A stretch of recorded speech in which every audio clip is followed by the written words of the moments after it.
One of the first things people see when they come to Radio Flyer is the world's largest wagon. It is official, it's in the Guinness Book of World Records. For this go-kart, we recently won a Toady Award, which is a Toy of the Year award, which is like our version of the Academy Awards in the toy industry. My grandpa's story is just one of these quintessential American immigrant success stories. Hi, my name is Robert Pasin. I'm Chief Wagon Officer at Radio Flyer.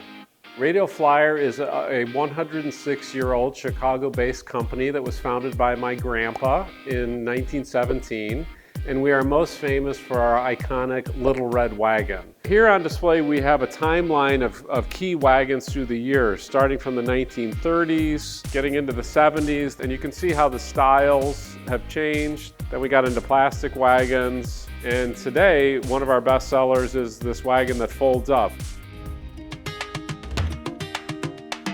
I think the reason why the Radio Flyer wagon has become so beloved is because it represents childhood, and it represents the best parts of childhood. So the stories that people tell us are that when they were playing with their Little Red Wagon, they were imagining that it was a race car or a spaceship or a time machine. So it really takes them back to those cherished memories from their childhood. So this is an original Liberty coaster. This is one of the very first wagons my grandpa made when he came to Chicago, and he called it the Liberty coaster because the first thing he saw was the Statue of Liberty. My grandpa's name was Antonio, and he was from a small town in northern Italy, and his dad and grandpa were carpenters. When he was just 16 years old, he decided to come to America in search of a better life. He landed in Chicago. He started making furniture and those old phonograph cabinets, and he also made a wooden wagon.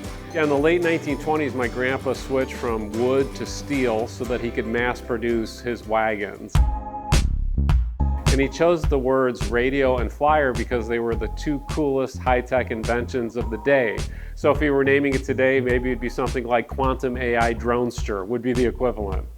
In 1933, the Chicago World's Fair was this huge event, and my grandpa decided that it would be the perfect place for him to introduce his new invention, the Radio Flyer wagon, to the world. And underneath this giant exhibit, there was a little shop where miniature wagons were made and sold for 25 cents, and those were souvenirs from the fair, and that's really the birth of the Radio Flyer brand. One of the things we're most excited about is our new store at Woodfield Mall in Schaumburg. And this is the first time that we have created a Radio Flyer retail space where we can showcase all of our products. So we're really, really excited about the store. For me, this has always been an incredibly magical place. There's a lot in the world that's sad and scary and hard, and the fact that we can be a bright spot in families' lives is something that is what it's all about for us. It's why we do what we do.